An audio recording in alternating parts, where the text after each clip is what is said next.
Baik, kita mulai saja. Di dalam pertemuan kita yang sebelumnya, kita sudah membahas topik tentang strategi operasi jasa. Di dalam pertemuan sebelumnya juga, kita sudah bahas materi yang berkaitan dengan yang pertama, alasan gagalnya suatu organisasi. Baru materi yang berikutnya itu kunci sukses berkompetisi atau bersaing. Materi yang berikutnya sudah kita bahas yaitu definisi strategi. Materi yang berikutnya yang sudah kita bahas juga jenis strategi bagi suatu organisasi. Materi yang berikutnya juga yang sudah kita bahas karakteristik pertimbangan dalam merumuskan strategi yang sukses. Yang sudah kita bahas juga materi tentang faktor pertimbangan dalam merumuskan strategi yang sukses. Materi yang sudah kita bahas juga tentang definisi dan ruang lingkup strategi operasi, dan yang sudah kita bahas juga tentang bidang keputusan manajemen operasi strategis. Di dalam pertemuan sebelumnya sudah kita bahas tentang jenis-jenis strategi secara umum dalam suatu organisasi. Yang pertama, strategi disebut dengan strategi organisasi yang berkaitan dengan seluruh strategi organisasi. Strategi ini tentu berkaitan tentang bagaimana mencapai tujuan dan sasaran organisasi secara keseluruhan. Yang kedua, jenis organisasinya itu strategi tentang fungsional. Strategi yang berkaitan dengan bidang fungsional di dalam suatu organisasi. Seperti yang kita sudah pelajari bahwasanya di dalam perusahaan atau organisasi ada beberapa divisi atau departemen. Sebagai contoh, ada departemen pemasaran, departemen produksi, departemen sumber daya manusia, departemen keuangan, departemen quality control atau manajemen mutu. Tentu di masing-masing divisi atau departemen atau bidang fungsional tertentu, mereka akan menetapkan strategi untuk mencapai tujuan dan sasaran yang mereka harapkan di masing-masing bidang. Sebagai contoh, di divisi pemasaran atau departemen pemasaran, tentu mereka memiliki tujuan dan sasaran yang akan mereka capai berkaitan dengan pemasaran. Sebagai contoh, bagaimana mereka menetapkan strategi untuk mencapai tingkat penjualan yang tinggi di dalam periode waktu tertentu. Itu di dalam divisi pemasaran. Di dalam divisi produksi atau departemen produksi, bagaimana mereka mencapai tujuan dan sasaran berkaitan dengan menghasilkan produk dalam bentuk barang maupun jasa yang dapat diterima dan sesuai dengan kebutuhan dan keinginan konsumen. Itu di masing-masing strategi, di masing-masing fungsional atau bidang. Tentu di dalam pertemuan ini, karena ini merupakan strategi operasi jasa lanjutan, maka yang kita bahas adalah tentang strategi fungsional. Tentu strategi fungsional tadi bagaimana mencapai tujuan dan sasaran yang diinginkan di masing-masing bidang fungsional. Oleh karena itu kita bukalah pertemuan hari ini, topiknya ini dia ya. Di dalam pertemuan ini kita lanjutan daripada strategi operasi jasa. Di dalam pertemuan ini kita ada membahas 5 secara khusus, yaitu materi yang pertama tentang pendahuluan, materi yang kedua tentang karakteristik intangibility beserta berbagai strateginya, yang materi yang ketiga karakteristik jasa yang berkaitan dengan heterogeneity atau disebut dengan variability atau disebut dengan inkonsistensi dan berbagai strategi yang berkaitan dengan karakteristik tersebut. Materi yang keempat yaitu karakteristik jasa yang disebut dengan inspirability beserta berbagai strategi yang mendukung untuk karakteristik inseparability. Materi yang kelima yaitu karakteristik jasa berkaitan dengan perceivability dan berbagai strategi di dalam karakteristik jasa tersebut. Kita mulai dari materi yang pertama yaitu pendahuluan. Di dalam pertemuan kita sebelumnya, kalau tidak salah itu di dalam pertemuan kedua atau pertemuan ketiga, kita sudah mempelajari tentang karakteristik jasa. Jadi secara umum ada 4 karakteristik jasa yang sudah kita pelajari. Yang pertama, karakteristiknya itu intangibility. Artinya, jasa tidak dapat dilihat, tidak dapat dirasa, tidak dapat dicium, tidak dapat didengar, atau tidak dapat diraba sebelum dibeli dan dikonsumsi. Tentunya konsep intangibility ini memiliki 2 pengertian. Yang pertama, sesuatu yang tidak dapat disentuh dan tidak dapat dirasakan. Yang kedua, sesuatu yang tidak mudah didefinisikan, tidak mudah dirumuskan, dan tidak mudah dipahami secara rohania. Itulah karakteristik yang pertama. Karakteristik kedua yaitu heterogeneity atau disebut dengan variability atau disebut dengan inkonsistensi. Jasa bersifat sangat variabel karena merupakan non-standardized output. Artinya, terdapat banyak variasi bentuk, terdapat banyak variasi kualitas, terdapat banyak variasi jenis. Dan itu tentu tergantung kepada siapa, kapan, dan di mana jasa tersebut diproduksi. Karakteristik yang ketiga yaitu disebut dengan inspirability. Barang biasanya diproduksi terlebih dahulu. Selanjutnya barang tersebut akan dijual, kemudian barang akan dikonsumsi oleh konsumen. Sementara untuk jasa umumnya dijual terlebih dahulu, kemudian diproduksi dan dikonsumsi pada waktu dan tempat yang sama. Sebagai contoh sudah saya kembali sebutkan di sini berkaitan dengan praktik dokter ya. Jadi praktik dokter itu bisa memberikan jasa ketika konsumen atau pasiennya datang terlebih dahulu. Tentu praktik dokter akan memberikan jasa layanan sesuai dengan kebutuhan, sesuai dengan permasalahan yang akan ditangani terhadap pasiennya. Itulah karakteristik inspirability. Karakteristik yang keempat disebut dengan perishability. Artinya jasa merupakan komoditas yang tidak tahan lama, tidak dapat disimpan untuk pemakaian ulang di waktu mendatang, tidak dapat dijual kembali, atau tidak dapat dikembalikan. Jadi kaitan daripada keempat karakteristik jasa ini, tentu masing-masing karakteristik jasa ini memiliki kekurangan, memiliki kelemahan, memiliki berbagai kendala-kendala ketika ditawarkan, dijual, atau digunakan oleh konsumen. Oleh karena itu, kita akan mencoba mengidentifikasi masing-masing berbagai problematika atau permasalahan dan bagaimana strategi untuk mengatasi berbagai karakteristik tadi. Jadi kita mulai dari yang pertama dulu, karakteristik jasa yang berkaitan dengan intangibility dan strategi untuk penanganan berkaitan dengan karakteristik intangibility. Dapat kita lihat di dalam materi, secara garis besar ada 4 yang saya rangkum.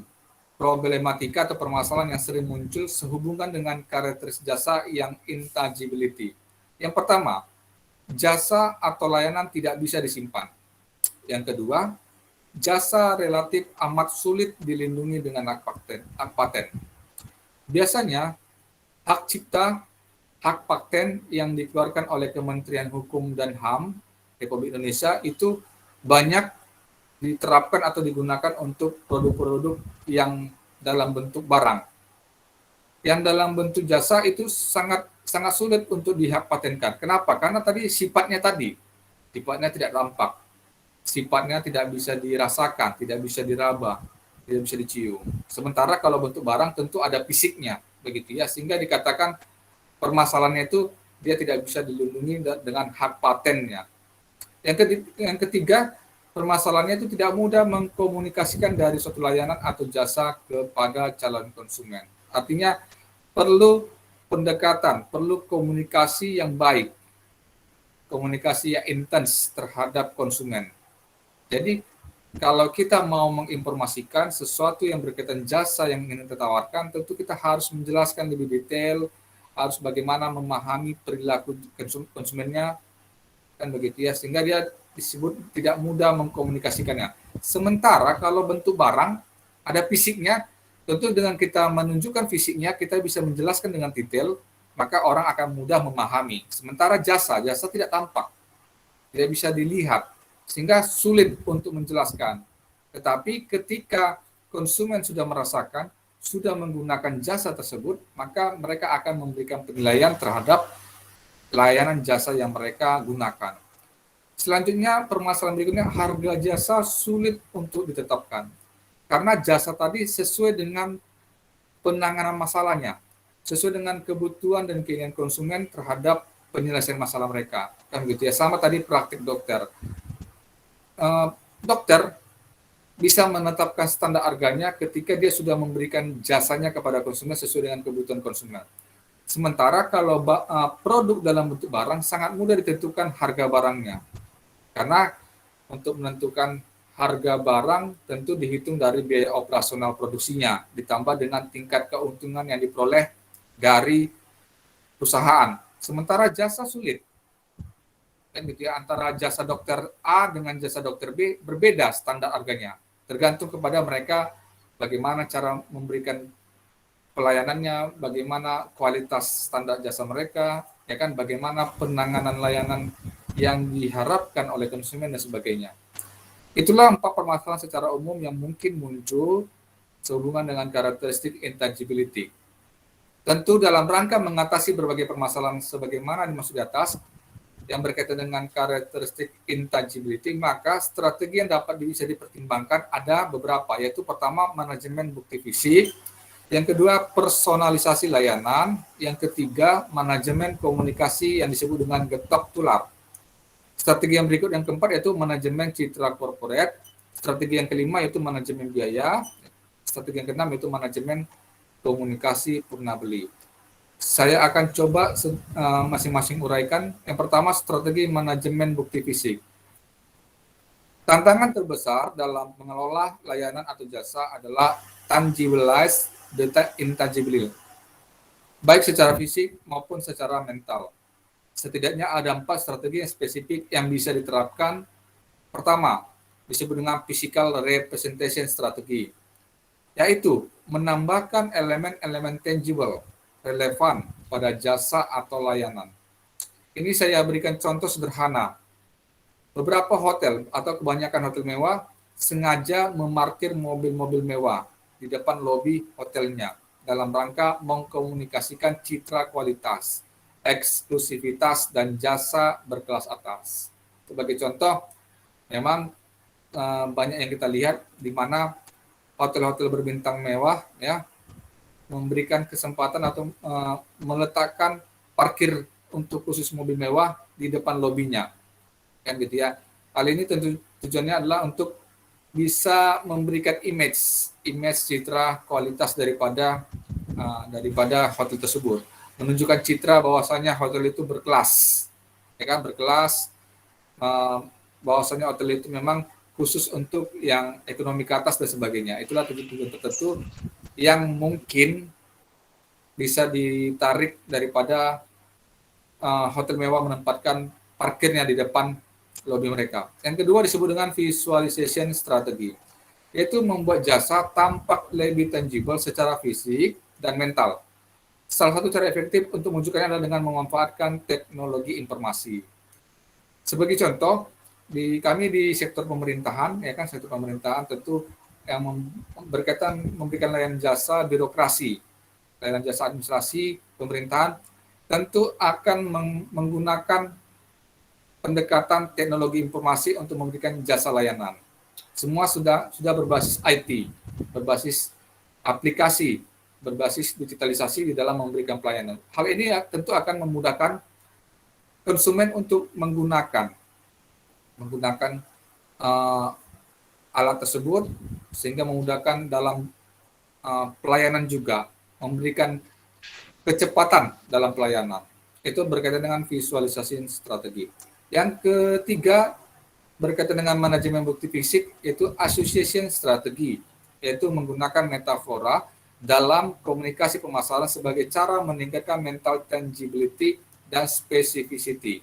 Sebagai contoh, sejumlah perusahaan mengintegrasikan logo atau simbolnya dengan mental impression spesifik tentang apa yang mereka lakukan. Sebagai contoh di sini saya ambil adalah Qantas Airways yang menggunakan gambar hewan kanguru sebagai logo untuk tujuan penerbangan Australia. Memang kan hewan kanguru ini berasal dari negara Australia, sehingga salah satu penerbangan yang ada di Australia yaitu Qantas Airways menggunakan gambar kanguru sebagai logo daripada penerbangan mereka. Di Indonesia sendiri juga banyak produk-produk yang menggunakan gambar-gambar hewan sebagai logo mereka, ya kan, untuk menunjukkan brand mereka. Sebagai contoh ada jamu yang menggunakan gambar ayam untuk logo mereka, dan beberapa contoh lainnya. Selanjutnya disebut dengan documentation strategi, yaitu menampilkan aspek-aspek produksi jasa atau layanan yang semula tidak tampak bagi pelanggan. Strategi yang berikutnya berkaitan dengan karakteristik intangibility, yaitu personalisasi layanan. Strategi ini bisa dilakukan dengan cara memanfaatkan sumber daya personal lebih banyak dibandingkan sumber daya lainnya. Seperti yang kita ketahui, sumber daya yang digunakan oleh perusahaan di dalam mendukung operasional mereka itu diantaranya itu sumber daya manusia, sumber daya modal, sumber daya material atau bahan baku, sumber daya peralatan atau teknologi atau mesin, baru sumber daya pasar, pemasaran. Jadi maksud di sini adalah lebih banyaklah kita menempatkan sumber daya manusia untuk memberikan pelayanan dibanding teknologi yang kita gunakan, peralatan yang kita gunakan. Memang di dalam memberikan layanan jasa, faktor peralatan teknologi sangat mendukung. Tetapi teknologi tersebut sebagai pendamping, sebagai pendukung di dalam memberikan layanan. Tetapi yang lebih penting adalah bagaimana menempatkan sumber daya yang kompeten di dalam memberikan layanan. Karena personalisasi itu atau karyawan itulah yang melakukan pelayanan langsung kepada customer-nya, yang memberikan informasi kepada konsumennya. Sehingga perusahaan harus bisa menempatkan karyawannya lebih banyak dibanding penggunaan peralatan atau teknologi informasi. Yang ketiga, strategi yang disebut dengan manajemen komunikasi getok tular. Ini istilah saja daripada getok tular. Strategi ini direalisasikan lewat upaya menstimulasi atau mendorong komunikasi getok tular atau disebut dengan word of mouth communication. Misalnya, beberapa yang perusahaan jasa seperti hotel, restoran, ada menggunakan kalimat, bila Anda tidak puas, beritahukan kami. Tetapi bila Anda puas, beritahukanlah rekan-rekan Anda. Artinya di sini, ketika konsumen itu merasa puas terhadap layanan yang diberikan oleh perusahaan, maka informasikanlah, sampaikanlah kepada rekan-rekan Anda atau teman Anda lainnya. Tetapi ketika layanan jasa yang minim atau yang kurang pas, yang kurang baik diberikan oleh perusahaan, maka beritahukanlah kepada perusahaan tersebut. Tentu hal ini menjadi masukan bagi perusahaan ketika ada masukan, ketika ada kritikan dari konsumen terhadap jasa layanan yang mereka sampaikan kepada konsumen. Selanjutnya, ketika produk layanan itu tersebut merasa puas konsumennya, maka diinformasikanlah kepada rekan atau konsumen lainnya. Tentu pemasaran yang efektif berkaitan dengan promosi adalah dari informasi yang disampaikan oleh konsumen yang memiliki pengalaman atau kepuasan terhadap penggunaan layanan jasa. Begitu dia ya. Yang keempat, strategi disebut dengan manajemen citra korporat. Cara yang bisa dilakukan adalah menciptakan citra organisasi yang kuat, konsisten dan terintegrasi melalui iklim, logo atau simbol, perilaku manajemen dan karyawan yang positif, yang ditunjukkan dengan sikap yang responsif, sikap etis, peduli akan lingkungan, dan isu-isu sosial terpercaya dan seterusnya. Jadi supaya image atau citra korporat perusahaan itu baik di mata konsumen, maka perusahaan harus respon, harus tanggap terhadap berbagai permasalahan, berbagai kritikan daripada konsumen, dan itu digunakan sebagai tindak lanjut untuk memperbaiki layanan-layanan yang kurang puas, yang kurang pas, yang kurang berkualitas. Selanjutnya berkaitan dengan etis atau etika, tentu ketika karyawan memberikan layanan jasanya kepada konsumen, tentu harus berperilaku etis, memiliki etika dalam berkomunikasi, santun dalam bekerjasama, menyampaikan sesuatu dan sebagainya. Baru citra korporat yang berkaitan dengan peduli akan lingkungan, maka perusahaan harus bersedia menyediakan dana untuk sebagai bentuk tanggung jawab sosial perusahaan atau disebut dengan corporate social responsibility atau CSR. Tentu corporate social responsibility ini dimaksudkan untuk memberikan bantuan-bantuan yang berbentuk sosial kepada lingkungan sekitar perusahaan. Tentu banyak pernah kita mendengar bahwa salah satu perusahaan memberikan sumbangan kepada anak-anak yang berprestasi, tetapi anak itu kurang mampu, anak yang berasal dari keluarga kurang mampu. Atau perusahaan memberikan bantuan sosial dalam bentuk beasiswa, memberikan bantuan untuk pakaian-pakaian bekas dan sebagainya. Itulah bentuk daripada kepedulian terhadap lingkungan sekitarnya, sehingga um, memberikan kesempatan perusahaan untuk membangun citra, image yang baik kepada lingkungan atau masyarakat secara keseluruhan. Yang strategi berikutnya itu manajemen biaya. Strategi ini diwujudkan dengan cara mengimplementasikan manajemen dan akuntansi biaya secara efektif dalam rangka mendukung harga seakurat mungkin sehingga bisa menutupi biaya, menghasilkan tingkat laba sesuai harapan, terjangkau dan sesuai dengan daya beli dan kesediaan pelanggan untuk membayar, sekaligus kompetitif dan sesuai ketentuan yang berlaku. Tentu manajemen biaya ini berkaitan dengan prinsip manajemen yang disebut dengan efisiensi.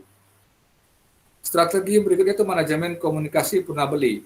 Dalam hal ini, perusahaan perlu melakukan komunikasi purna beli, diantaranya mengumpulkan informasi berkenaan dengan kepuasan pelanggan, keluhan pelanggan, saran dan kritik pelanggan, serta menyampaikan informasi produk atau jasa baru dan berbagai program promosi baru kepada mereka. Komunikasi purna beli ini dimasukkan untuk menerima informasi dari konsumen ketika konsumen itu sudah membeli, ketika konsumen itu sudah menggunakan produk atau layanan jasa daripada perusahaan. Maka perusahaan harus memberikan kesempatan kepada konsumen atau pelanggan untuk menyampaikan informasi kira-kira layanan jasa yang diberikan perusahaan sudah memuaskankah kepada pelanggan atau sudah sesuaikah dengan kebutuhan dan keinginan pelanggan. Ketika konsumen atau pelanggan kurang puas, kurang terpenuhi kebutuhannya, maka berikanlah kesempatan kepada pelanggan atau konsumen untuk memberikan saran dan kritikan untuk ditindaklanjutin oleh perusahaan guna diperbaiki ke depannya. Selanjutnya, karakteristik jasa yang berkaitan dengan heterogeneity atau disebut dengan variability atau disebut dengan inkonsistensi. Layanan bersifat sangat variabel atau heterogen karena merupakan non-standard output. Artinya bentuk, kualitas, dan jenisnya sangat beraneka ragam, tergantung pada siapa, kapan, dan di mana layanan tersebut dihasilkan. Variabilitas, pengalaman, dan kualitas layanan dikarenakan ada 3 hal. Yang pertama, kerjasama atau partisipasi pelanggan selama penyampaian layanan. Yang kedua, moral atau motivasi karyawan dalam melayani pelanggan. Inilah tadi yang kita sebut dengan berkaitan dengan etis, etika, dan responsif. Yang ketiga, beban kerja perusahaan. Tentu ketiga faktor ini akan menghadirkan tantangan sendiri dalam upaya setiap perusahaan mengembangkan citra merek yang konsisten sepanjang waktu. Untuk menekan dampak negatif variabilitas berkaitan dengan karakteristik heterogeneity atau variability, maka ada 4 alternatif strategi yang bisa dipertimbangkan secara cermat. Apa saja itu yang keempat? Yang pertama, investasi pada manajemen sumber daya manusia, industrialisasi jasa atau layanan. Yang ketiga, service customization. Yang keempat, pemantapan kepuasan pelanggan. Kita mulai yang pertama dulu, strategi investasi pada manajemen sumber daya manusia. Langkah terbaik yang bisa dilakukan adalah berinvestasi pada proses rekrutmen, seleksi, pemotivasian, pelatihan, dan pengembangan karyawan, terutama public contact personal. Jadi ini sama dengan yang pembahasan kita sebelumnya, bahwasanya teori dalam manajemen sumber daya manusia menyebutkan bahwa aset yang paling penting di dalam suatu organisasi perusahaan adalah sumber daya manusia. Oleh karena itu, perusahaan harus bisa memilih, menseleksi, menempatkan, dan mengembangkan karyawannya untuk bisa memberikan layanan yang berkualitas, terutama karyawan-karyawan yang ditempatkan dengan berhubungan langsung kepada konsumen, ya, yang berdekatan langsung dengan konsumen. Tentu itu perlu dipilih karyawan yang bisa berkomunikasi dengan baik kepada konsumen. Baru ketika ingin meningkatkan kinerja dengan baik, dituntut kinerja yang baik dari karyawan, maka perusahaan harus menyediakan biaya untuk pelatihan dan pengembangan karyawan sehingga masing-masing karyawan akan bisa meningkatkan kompetensinya, akan bisa meningkatkan keterampilannya. Tentu diharapkan dari situ akan mendukung kinerja individu daripada karyawan dan akhirnya akan mempengaruhi terhadap kinerja perusahaan secara keseluruhan. Yang strategi yang kedua itu industrialisasi jasa atau layanan. Upaya ini bisa dilakukan melalui pemanfaatan teknologi. Misalnya, menawarkan jasa atau layanan alternatif melalui internet, call center, WhatsApp, dan sebagainya melalui media sosial. Serta pembakuan proses operasi jasa, misalnya meningkatkan konsistensi kinerja karyawan melalui prosedur kerja yang lebih rinci. Di era revolusi industri 4.0 atau 4.0, di mana sekarang sudah dituntut pada era digitalisasi, sehingga masing-masing perusahaan yang memberikan layanan mereka harus didukung dengan penggunaan teknologi informasi atau digitalisasi, sehingga untuk menawarkan jasanya maka perusahaan banyak menggunakan pendekatan internet, menggunakan aplikasi dan sebagainya. Tentu ini kemudahan konsumen untuk menggunakan jasa, ketepatan perusahaan di dalam memberikan layanan, kecepatan perusahaan di dalam memberikan layanan kepada konsumen. Yang ketiga, service customization. Artinya, perusahaan meningkatkan interaksi antara organisasinya dan para pelanggan sedemikian rupa sehingga layanan yang diberikan dapat lebih disesuaikan dengan kebutuhan dan keinginan individu setiap pelanggan. Yang keempat, pemantauan kepuasan pelanggan. Informasi balikan atau feedback dari pelanggan merupakan masukan berharga bagi perusahaan, baik sebagai salah satu indikator kinerja perusahaan maupun sebagai sumber inspirasi pengembangan produk baru. Pemantauan kepuasan pelanggan bisa dilakukan secara pasif atau melalui sistem kontak, saran, dan keluhan, saluran bebas pulsa atau website, maupun aktif atau melalui survei kepuasan pelanggan. Jadi, untuk mendapatkan feedback umpan balik dari konsumen atas penggunaan layanan yang diberikan oleh perusahaan, maka perusahaan harus bersedia melakukan memberikan kuesioner kepada konsumen untuk memperoleh informasi terhadap kepuasan pelanggan dalam menggunakan layanan. Selain itu juga untuk mengembangkan produk layanan yang baru, maka perusahaan harus bisa melakukan survei atau penelitian untuk mendapatkan kira-kira layanan seperti apa yang diharapkan ke depannya oleh pelanggan. Selanjutnya, kualitas layanan seperti apa yang diinginkan oleh pelanggan, dan sebagainya. Itulah berkaitan dengan strategi pemantauan kepuasan pelanggan. Yang berikutnya, karakteristik jasa inspirability dan strateginya. Faktor pertimbangan dalam memenuhi karakteristik inspirability diantaranya yaitu ada 3. Yang pertama, keberhasilan penyampaian layanan atau jasa harus didukung oleh kemampuan organisasi dalam melakukan proses rekrutmen dan seleksi, penilaian kinerja, sistem kompensasi, pelatihan, dan pengembangan karyawan secara efektif. Tentu ini berkaitan dengan manajemen sumber daya manusia yang efektif, gitu ya. Jadi supaya bisa dikelola sumber dayanya sesuai dengan harapan, tujuan, dan sasaran yang ingin dicapai, maka perlu ada pengelolaan sumber daya manusia yang efektif di dalam suatu perusahaan, sehingga sumber daya manusia itu bisa teratur, terarah, dan terkoordinir. Pada faktor pertimbangan yang kedua yaitu pemberian perhatian khusus pada tingkat partisipasi atau keterlibatan pelanggan dalam proses penyampaian layanan. Faktor pertimbangan yang ketiga, ketersediaan dan akses terhadap fasilitas pendukung layanan. Berbagai permasalahan berkenaan dengan karakteristik inspirability dapat ditangani dengan sejumlah strategi. Yang pertama, manajemen sumber daya manusia. Ini kembali lagi bagaimana penggunaan manajemen sumber daya manusia melalui proses rekrutmen, seleksi, serta pelatihan dan pengembangan karyawan, terutama karyawan yang berada pada garda terdepan layanan atau frontliner, yang menjadi aspek krusial yang mempengaruhi kemampuan perusahaan untuk melayani pelanggan secara efektif dan efisien. Yang kedua, monokonsumen atau managing customer. Agar tercipta suasana penyampaian layanan nyaman dan menyenangkan semua pihak, maka ada baiknya perusahaan mengkomunikasikan skenario yang jelas berkaitan peran dan kewajiban setiap pelanggan selama proses penyampaian layanan. Yang dimaksud dengan skenario di sini adalah serangkaian perilaku yang diharapkan, yang akan dipelajari dan diikuti oleh pelanggan dan tentu saja juga oleh karyawan selama proses penyampaian layanan. Yang berikutnya mengelola lokasi layanan. Perusahaan berupaya menggunakan beberapa lokasi layanan. Artinya layanan tidak terpusat di satu tempat saja dan karenanya mudah diakses dan relatif mudah untuk didatangi oleh pelanggan. Jadi kalau kita ingin memberikan layanan secara luas sampai kepada masyarakat yang kecil, masyarakat pelosok, maka kita harus bisa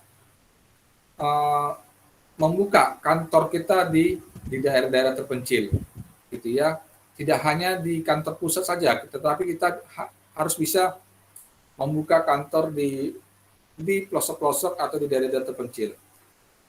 Sebagai contoh, Bank Rakyat Indonesia. Bank Rakyat Indonesia tidak hanya berada di inti kota, tidak hanya berada di daerah-daerah ibu kota, tetapi Bank Rakyat Indonesia juga melakukan strategi pelayanan sampai kepada daerah-daerah yang paling kecil, terpelosok. Hal ini dimaksudkan supaya layanan jasa perbankan yang diberikan oleh Bank Rakyat Indonesia semakin luas diterima, semakin luas dirasakan, semakin luas digunakan oleh masyarakat. Yang terakhir, karakteristik jasa yang berkaitan dengan perishability. Kita ulangi kembali, pengertian dari perishability yaitu bahwa jasa atau layanan adalah komoditas yang tidak tahan lama, tidak dapat disimpan untuk pemakaian ulang di waktu mendatang, tidak dapat dijual kembali, atau tidak dapat dikembalikan. Dalam rangka mengelola penawaran jasa atau layanan yang berkaitan dengan karakteristik perishability ini, maka strategi yang dapat dipertimbangkan itu ada 5 poin. Yang pertama, memperkirakan karyawan paruh waktu. Perusahaan mempekerjakan karyawan kasual dan paruh waktu pada periode waktu sibuk, sehingga perusahaan dapat memenuhi semua permintaan pelanggan. Jadi sebagai contoh, saya ambil kantor pos, ya kan, layanan jasa pengiriman paket. Ketika hari-hari besar keagamaan seperti Lebaran, Natal, Tahun Baru, tentu mereka mendapatkan order pengiriman yang tentu banyak. Sehingga untuk mengantisipasi supaya pengirimannya bisa tepat waktu, ya kan, melayani konsumen dalam hal pengiriman, maka si kantor pos bisa mengajak atau menggandeng para pelajar atau mahasiswa untuk membantu mereka di dalam melayani pengiriman. Ini tentu tidak hanya di dalam periode yang waktu sibuk saja. Yang kedua, berbagi fasilitas layanan. Perusahaan menyewa atau berbagi fasilitas dan peralatan tambahan dengan penyedia layanan lainnya. Sebagai contoh ini saya ambil sejumlah rumah sakit di sini, misalnya bekerjasama dalam hal penyediaan berbagai fasilitas pemeriksaan medis tertentu. Di beberapa rumah sakit yang ada di Indonesia, hampir banyak sudah menggunakan strategi ini, di mana mereka bekerja sama dengan rumah sakit lainnya, bekerja sama dengan laboratorium kesehatan untuk memberikan jasa layanan. Ketika rumah sakit tertentu tidak memiliki keterbatasan peralatan medis, ya kan? Jadi mereka bekerja sama dengan laboratorium tertentu untuk memberikan rujukan bagi konsumen yang tentu tidak bisa mereka tangani karena keterbatasan peralatan. Yang ketiga, strategi itu pengalihan aktivitas downtime. Perusahaan menjadwalkan aktivitas downtime selama periode permintaan sepi. Artinya, selama periode sibuk, setiap karyawan hanya melaksanakan tugas-tugas pokok. Sementara aktivitas yang bisa ditunda seperti tugas administrasi dan pengeluaran rutin akan dilakukan pada saat permintaan sepi. Tadi kantor pos karena pada hari-hari besar keagamaan seperti Lebaran, Natal, dan Tahun Baru, tentu mereka perlu menangani layanan yang tinggi, sehingga membutuhkan tenaga yang banyak. Maka kantor pos bisa melibatkan karyawan di luar karyawan inti di dalam penanganan pengiriman, seperti cleaning service bisa dilibatkan, ya kan. Baru yang tenaga-tenaga administratif bisa dilibatkan di dalam penanganan pengiriman barang. Tetapi ketika waktu sudah senggang, sudah sepi, maka tenaga cleaning service, tenaga security, tenaga administratif lainnya bisa ditempatkan kembali sesuai dengan fungsi mereka. Ini hanya menangani ketika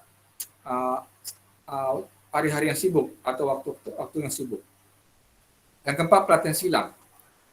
Perusahaan menyelenggarakan pelatihan silang bagi para karyawan, sehingga setiap karyawan memiliki berbagai keterampilan dan dapat saling membantu apabila di departemen lain super sibuk, sementara di departemennya sendiri sedang menganggur. Sebagai contoh, departemen pemasaran atau divisi pemasaran memberikan kesempatan karyawan yang ada di divisi keuangan untuk belajar bagaimana menjual. Hal ini dimaksudkan ketika di divisi pemasaran berada pada waktu yang sedang sibuk, membutuhkan tenaga, maka di karyawan yang berasal divisi keuangan tadi bisa dilibatkan sementara untuk membantu divisi pemasaran yang sedang menangani penjualan di masa-masa yang sibuk. Yang kelima, meningkatkan partisipasi pelanggan. Artinya, partisipasi pelanggan ini bisa ditingkatkan melalui berbagai cara. Artinya berikanlah kesempatan kepada pelanggan atau konsumen untuk memberikan masukan, kritikan, dan berbagai penilaian-penilaian lainnya guna mendukung peningkatan kinerja perusahaan secara keseluruhan. Sepertinya itu saja yang bisa saya sampaikan. Tentu lebih lanjut kita bisa buka diskusi untuk materi yang telah